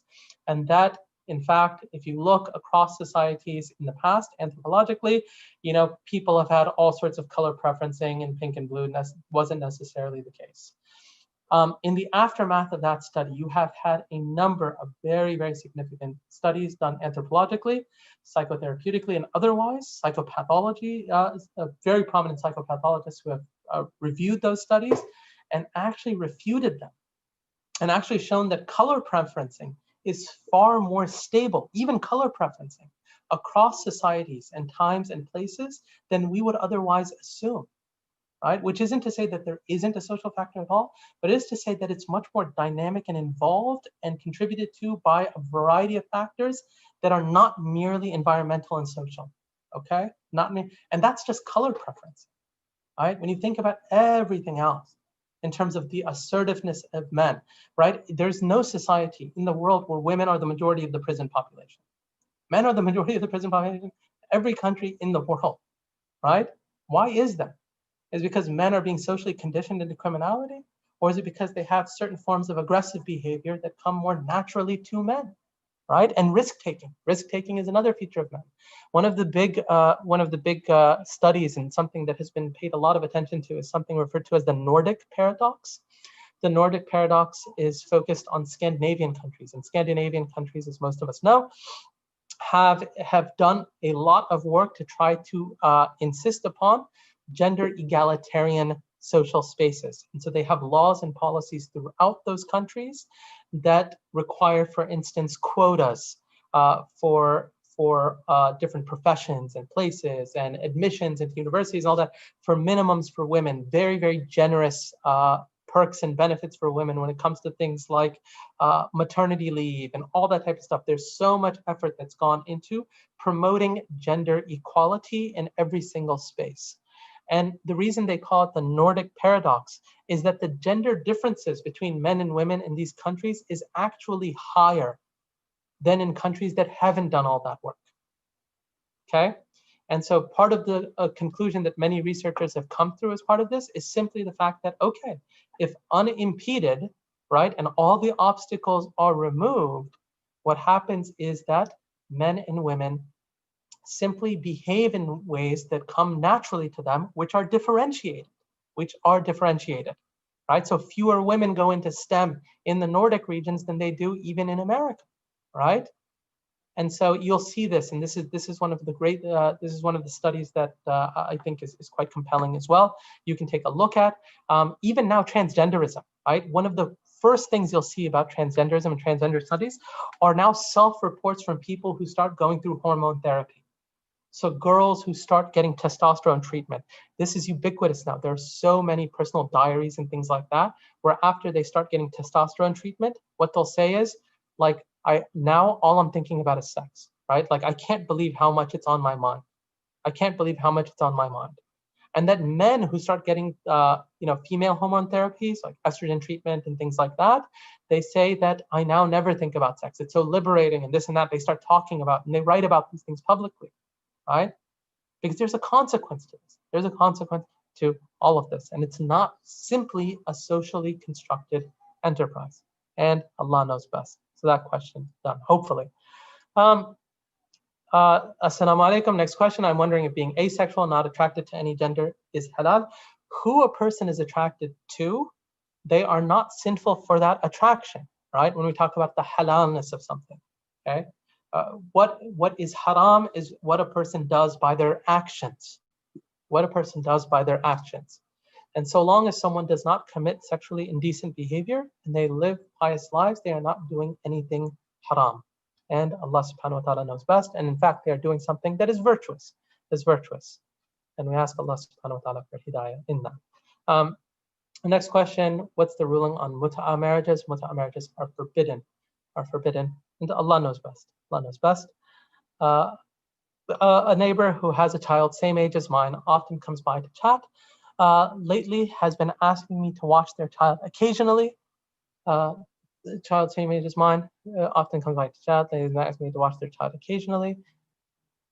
Do I continue befriending them? How to approach? Well, I mean, it depends, right? I mean, is there something wrong with the kid? Are you worried about the child and the influence that that child is having on your child, right? If you are concerned about that, then you should try to figure out an approach where you're not being offensive, but perhaps creating some distance. If the child is not the bad influence and it is an righteous child and all that, then it may not be a problem. Allah understand. So, next question, and we'll maybe take a few more. Sheikh Azimuddin, I know I'm sort of over time by a few minutes. How many more should I take here just to close it out? I can do maybe 3 or 4 more. Does that work? The moderator brothers, Abdullah, Farhan, is that okay? 3, 4 more questions? I'll let the moderator speak. I was just listening in. Okay. Is 3, 4 more questions good? Or you could take 3, 4 more. Inshallah. Okay, I'll try to make them quick. Okay. So we're done with the neighbor question. If a person is born with a physical disorder at birth, we have the technology now to treat it. If a person feels like they have the wrong gender and are being affected by it negatively to the point of suicide, why can't they change their genders? Number one is that they can't change their genders. Okay, right? That's we'd say conceptually it's an impossibility. It's an impossibility, right? If a man has a male genitalia and you castrate that genitalia, it doesn't make that man a woman, right? You're simply dressing up as a woman. Right? And the idea is that if people are being emotionally negatively impacted and they're experiencing suicidality, they need therapy, they need psychotherapy, they need therapeutic support, and they need help and assistance. And what we found, and in fact, there are a number of studies now that say this, that actually medical intervention does not mitigate the likelihood of suicidality, and in fact can increase it in a great number of cases. And so the idea that we just have to sign on to this because we don't want people to commit suicide, well, even the empirical evidence doesn't support that necessarily. Allah knows best. As a Muslim woman, next question, I feel very anti-feminist because of what Sharia teaches with gender roles. Again, just get out of the gender role language. It just shows, I think, at a very deep level, just how much these notions have been integrated into our thinking. There's an article that I wrote on this called I want to say on the perils of constructionism on my blog, medium.com/occasional reflections. You can take a look at that, inshallah, and it goes into a lot of detail on some of these empirical studies and research, and really how, as Muslims, we should be looking at gender. I've written other pieces on gender as well on that same blog. There's one called Male, Female, and Sexual Gender Difference. But yeah, that's those are a couple of articles which I would suggest. And if you go to medium.com/occasional reflections, inshallah, you should find those articles. Mobeen? Yes. There was a clarification on the neighbor question. The person was saying that I meant to say that the neighbors are a lesbian couple. Oh, Allahu Akbar. Okay. Yeah. Then I mean, obviously that is a concern because your child is now coming into regular contact with a sort of lesbian parent arrangement, right? Obviously, if they've been exposed to that, then that's perhaps something that is worth having a conversation with your child about and explaining to them that it's not something that's right or okay. That's obviously a complicated scenario. That really is a complicated scenario. As for your child, right, you need to consider their well-being and the extent to which they're going to be influenced by prolonged exposure to that type of household. And if you're concerned about that, then figuring out ways to create distance there would certainly be appropriate. And Allah knows best. Now, this person feels very anti-feminist. Is that appropriate? Is there a fine line where certain topics will blur? So if I understand this question, this person feels anti-feminist because they see the Sharia as contradicting feminism. That's fine. I mean, I don't see a problem with that. I would say that that's not a problem at all. And that, ultimately, like, we shouldn't allow ourselves to be overwhelmed or overcome by these sort of philosophical and intellectual trends and currents, but instead we should try to focus on a positive articulation of what the Sharia says and asserting that to the extent that we can, alongside warning people about the types of gender flattening that we see taking place around us. Now, question, what resources are available to speak to children and have such conversations on how to navigate this outside of the home? That's a good question. There are some books that have come up in recent years, but they're mainly Christian publications. So I'd have to go back and check them. I don't know any, just to be candid, that Muslims have done on this subject. I literally don't know of a single one that Muslims have done here that focuses on sort of children and gender and all that type of stuff. So that might be a place to start looking out for some of these things, inshallah. There are some books I know that have been written, which I've heard are good, on like that focus on things like pornography and stuff like that, like look at this, don't look at that type of thing. But again, I'd say look those up. There's some good Christian outlets, I believe, that have mentioned some books for children on that. And Allah knows best. And this is perhaps one of those areas, to be honest, where there really is a vacuum for us as a community, where we need more contributions, right? Really accessible, simple literature for our children that can teach them their values. Aside from that, there are a lot of books that we have that teach children. They're just not focused on these types of issues, right? Next question, as an environmental scientist, I think another aspect of gender dysphoria issue is the uncontrolled introduction of neurotoxins and many other kinds of chemicals that are or should be categorized as toxic, dangerous in food, water, neutral environment. Possibly. I mean, this is a possibility. We don't really have any firm science that goes one way or another on this yet. So Allah knows best. It's a possibility. Then if a normal child starts exhibiting gender confusion, what are the right steps to take? Well, you try to take the steps to reduce that gender confusion and deflate it as much as possible, right? And you should try to do so immediately when you see it. Now, it doesn't mean you overreact to very small things, right? So you may have like a 3 or 4 year old that spends time with his mother, and Salat time comes around and he throws a hijab on because he wants to be like his mom or something like that, right? That's not real gender confusion. That's just like a cute kid act or something like that, right? So we don't need to overreact sometimes over small things, but certainly if we see like really serious signs of gender confusion or gender confusion signs, those are steps where we need to intervene. And it might also be helpful for the sort of gender-specific parent to play a more prominent role. In fact, one of the theories of Joseph Nicolosi is that one of the contributors to gender dysphoria is a fracture between the parent-child relationship. And so a boy who doesn't really have a strong father figure that really has a good relationship with him, and you don't have that sort of paternal love and belonging and sense of manliness that can be cultivated in the boy. And so all he has is sort of the feminine expression of life, and vice versa, where a girl really has a fractured relationship with her mother and doesn't feel like femininity is the type of life that's for her. Sometimes childhood trauma can contribute to this quite heavily, especially really extreme forms of abuse, whether sexual abuse or otherwise. There's some studies on that as well. And Nicolosi tends to write about a lot of these things. And so there's a therapeutic approach that Joseph Nicolosi had written about, which is it's a good resource for people who want to read up on it, where he talks about reparative therapy. And that's the next question as well. What are some steps we can take to protect our children from this? I'd say let's just do the last. We'll do this as the last question. There are some steps we can take, which is simply reinforcing what I've said already here. About creating strong social spaces for our children, creating a strong household. We're really invested in the household in a loving way, where people are focused on the deen, on the religion of Allah subhanahu wa ta'ala, that we're worshiping together, we're being pious people, we're spending time in the masjid, we have families that share our values that we're spending time with, we're taking care with respect to their education and making sure they're being educated in proper spaces. I know some of the people have their kids in public school. I would say to the extent possible, Islamic schooling and homeschooling are preferable, especially today with the way that public schools are going.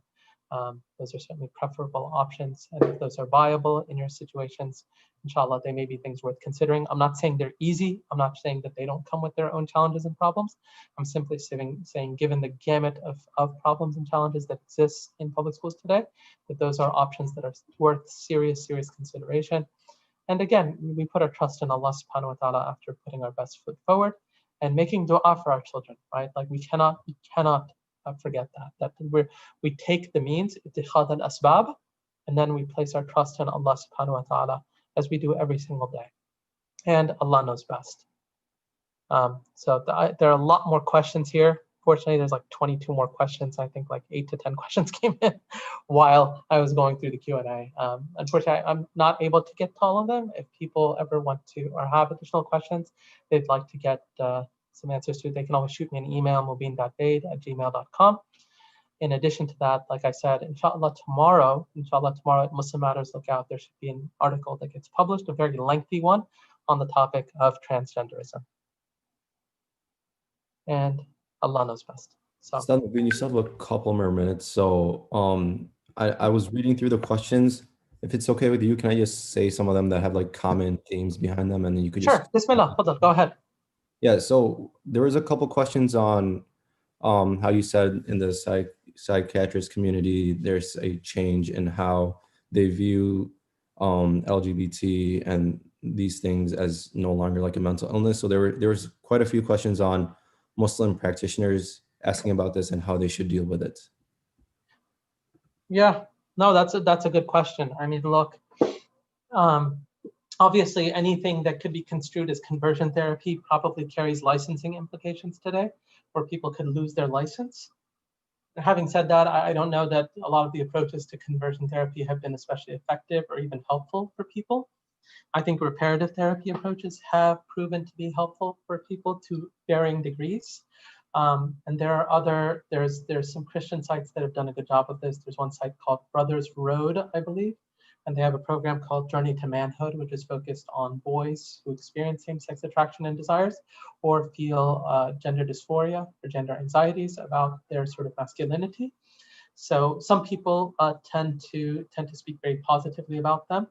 I would say that people who are therapists and counselors and what we really need this and want to sort of build a profession that really focuses on these types of use cases should look into trying to establish practices that can exist outside of the prevailing licensing context, which is to say that, spaces where they're independently funded by the Muslim community and have greater latitude to instruct and guide children and adults in accordance with Islam, right? And not in accordance with the expectations of the profession, which may in fact be doing, and which often is doing, considerable harm to children and adults.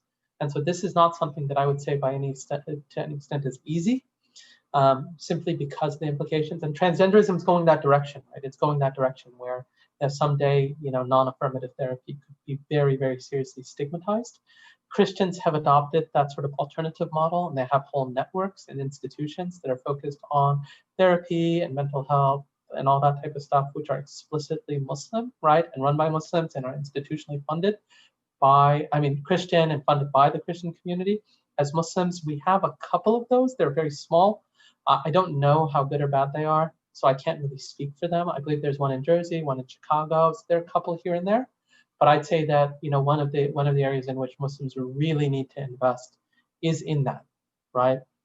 And being able to develop therapeutic approaches that reinforce our values and also integrate into the way in which people are treated a more holistic view of the human being, including spiritual therapy, helping people spiritually, come to a place of wholeness, right? Which I think is quite important, and Allah knows best.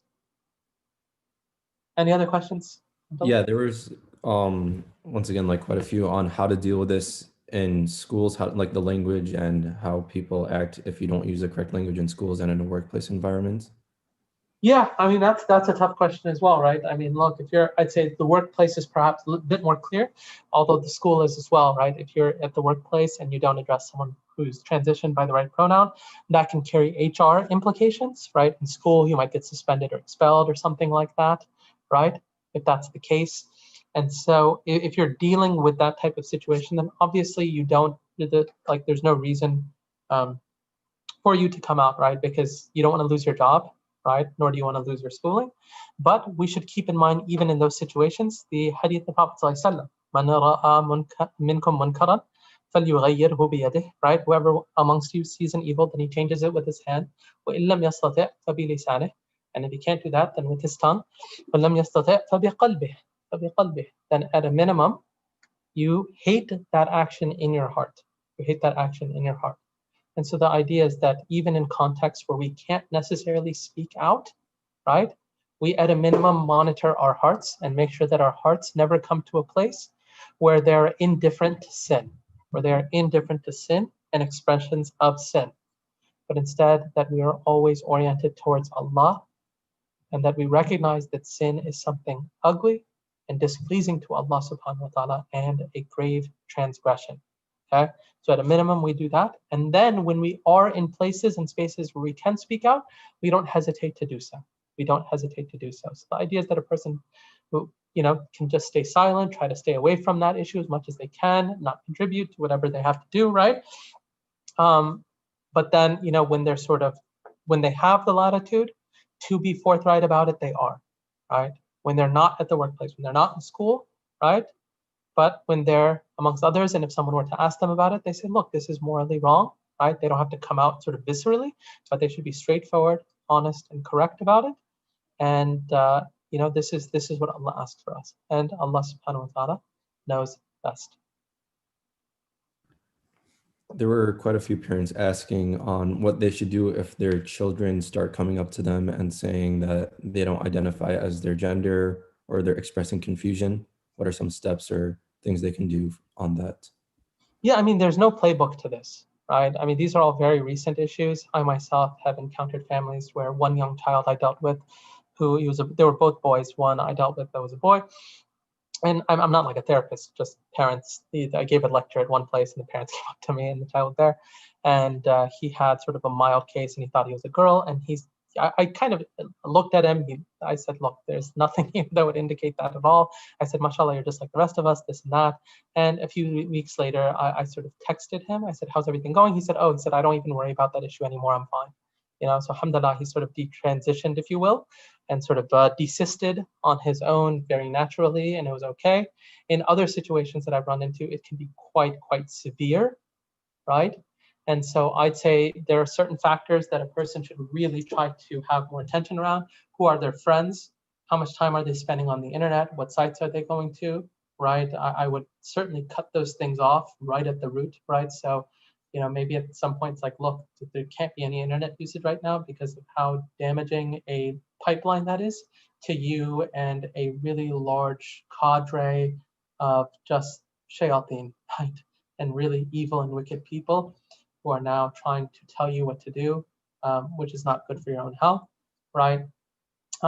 Likewise, like I said, with friends, and like I said, right, this is perhaps an opportunity where one parent can really step in, try to build that bond, build that relationship, while at the same time reminding the child that they are like their actual sex, right? Like that's who you are, right? And that there's nothing wrong with them. There's nothing wrong with them, right? There's nothing wrong with how Allah subhanahu wa ta'ala made you. Allah fashioned you. فَأَحْسَنَ صُوَرِكُمْ, and He fashioned you in a perfect way, in a perfect way. And recognizing the blessing that Allah has given you in giving you your life, right, is something that we should be thankful to Allah for, and we should find fulfillment in, right? Because at the end of the day, right, a person's like just sort of cosmetically readjusting what you look like is never a path to fulfillment. It simply is not. In addition to obviously being displeasing to Allah subhanahu wa ta'ala. So Allah knows best. Any other questions? Are we good? Yeah, I think those are like the main questions. If it's okay with you, is there like any way to contact you outside of here that they Yeah, could? I said to my name, which is listed here, mobeen.vaid@gmail.com. If people want to email me, they can, inshallah ta'ala. And you'll find it there, inshallah. Let me see here. Hold on. Let me post an article that I mentioned, or at least my blog site. I'll post that in the it's actually, I said it, it's medium.com/occasional reflections. You'll find some articles on gender and sex on that site, which hopefully can be helpful as well.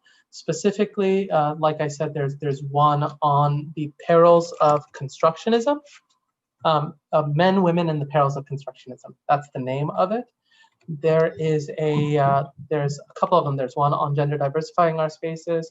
The perils of constructionism I would definitely start off with.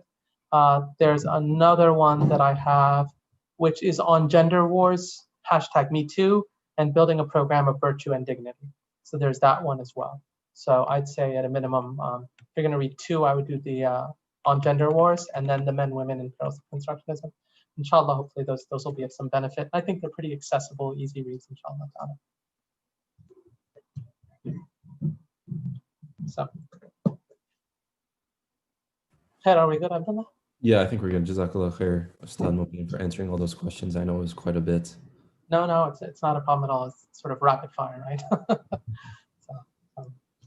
Okay, inshallah, we'll take a 5-minute break. Inshallah, we'll take a 5-minute break and then we'll come back for the next session with Sheikh Tamim Ahmadi. So if everybody could regroup at 11:57, that would be perfect, inshallah.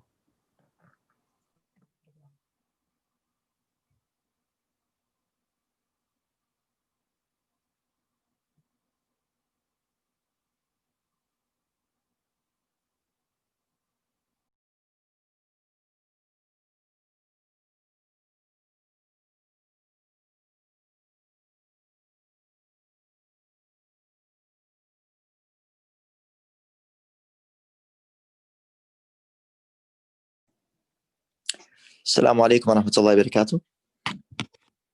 Wa alaikum assalam.